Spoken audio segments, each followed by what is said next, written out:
gue baru sempet ya nonton podcast ini, dan jujur gue nggak nonton sampai kelar. Gue nonton separuhnya doang, karena sepanjang nonton tuh gue puyeng plus sakit gigi. Hah?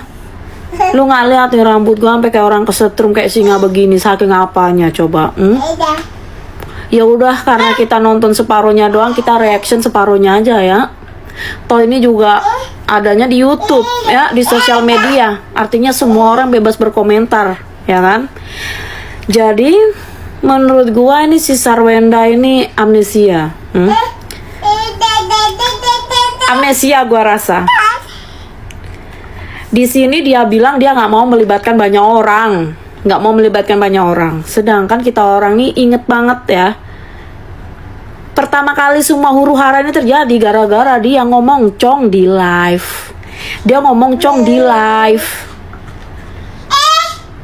Artinya di hari itu dia sebenarnya mau melibatkan banyak orang, melibatkan kita netizen. Sayangnya semua nggak berjalan sesuai rencana.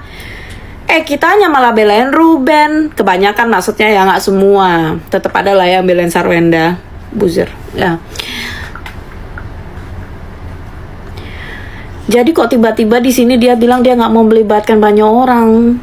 Udah, jadi faktanya terima aja Anda Sarwenda. Awalnya lu itu mau melibatkan banyak orang, cuman karena situasi dan suasananya nggak berpihak sama lu, malah jadi bumerang buat lu. Lu tiba-tiba sekarang jadi begini, gitu kalem begitu. Udah, gitu aja. Jadi maksud gua kayak lu harusnya datang ke sini tuh, fokus minta maaf, dan ya kayak kelihatan sadar diri, introspeksi gitu aja ndah. Karena sepanjang gua tonton nih, lu ngebuka-buka aib Ruben loh jatuhnya ya. Coba lu setiap abis ngomong inilah itulah pinjol lah apalah, terus dijawabin sama Ruben lagi, nangis lagi nggak nanti. Jadi sebenarnya lu yang nggak selesai ndah. Lu ngomong-ngomong mulu, ntar kalau disautin nangis lagi nggak? Terus yang masih gua tonton nih, dia bilang sambil nangis ya, anak dia itu anak yang baik, berprestasi dan pokoknya baik ya, tapi dibully gara-gara statement Ruben yang bilang anaknya ngatain Ruben pencitraan atau sejenis itulah pokoknya ya. Sedangkan anaknya tuh nggak mungkin pernah ngomong begitu, pencitraan aja dia nggak tahu. Itu satu ya. Kita iyakan aja udah. Terus maksud lu ngomong pas ada Onyo anak-anak ada psikolog, maksudnya apa?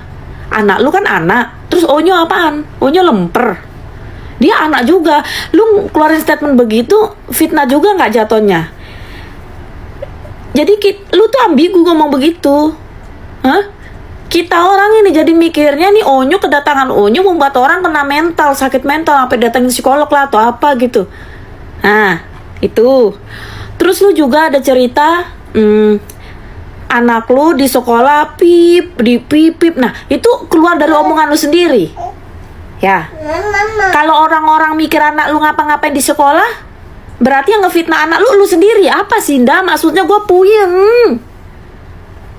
Giliran Ruben yang ngomong, lu kayak nangis-nangis, lu kayak nggak terima anak lu jadi dibully orang. Lu dari tadi juga ngomongin anak lu itu. Maksud gua, lu ini nampak kali dah cari-cari celah kesalahan Rubennya tuh segitunya loh.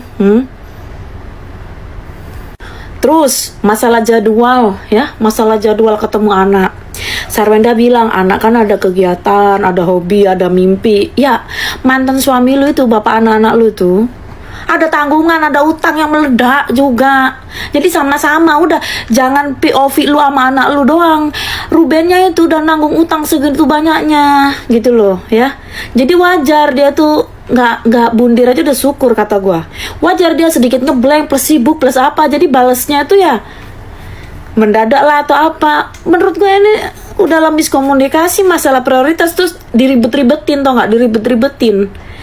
Kan kondisinya udah begini Ninda ya, kegiatan anak lu udah banyak ya kan, mantan laki lu juga kegiatannya full banget karena tanggungannya, utangnya ini banyak banget, meledak banget cicilan banknya. Gara-gara apa? Lu kan yang paling tahu ya kan. Jadi lu harusnya lebih bijak dong nih.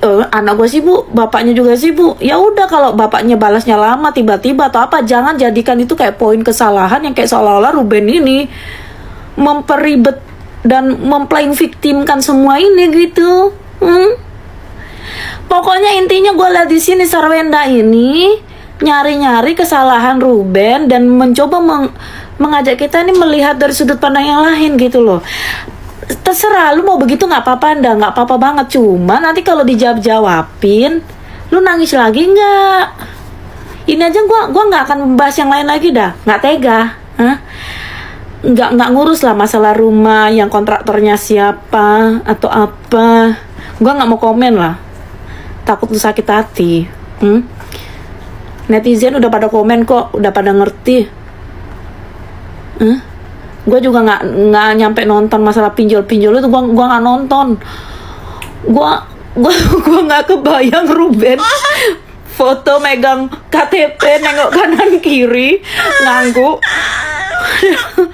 Karena bagi gue orang mau punya pinjol terserah, itu kan urusan orang ya. Cuman nggak. Kalian semua pasti paham ya. Intinya lu mau ngomong begini, datang ke sini. Ini pilihan lu ya, untuk yang kesekian kali begini. Kalau diladenin, lu jangan nangis, lu jangan playing victim. Udah itu aja. Oh ya, yang paling gua gedek tuh pas part nelfon pesulap merah. Kayak aduh, makin apa gitu ya. Udah yang pertama kali bikin ribet ini, muncul isu-isu gunung kawin isi pesulap merah. Si Wenda disuruh ngomong sama pesulap merah, terus ngomong juga kepanjangan segala lah, bahas Pak Jokowi atau apa-apa, kayak apa. Untung sama si Densu tuh di stop. Coba kalau kagak di stop, lama-lama bahas Kopdes sama MBG si pesulap merahnya.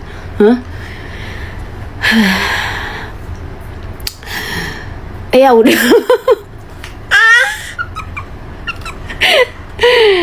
Maksud gak? Oh ya, gue itu nonton di klip ya. Gue nonton di klip, bukan di podcast ini. Karena di podcast ini gue nggak nonton sampai akhir. Jadi gue tuh sempat nonton di klip yang sliveran, potongan-potongan itu. Masalah katanya Sarwenda itu ngasih tahu bahwa nominal yang nafkah dikasih Ruben itu nggak selalu 200 juta atau berapa itu ya. Ya udah, kita iyakan aja. Ya iyakan.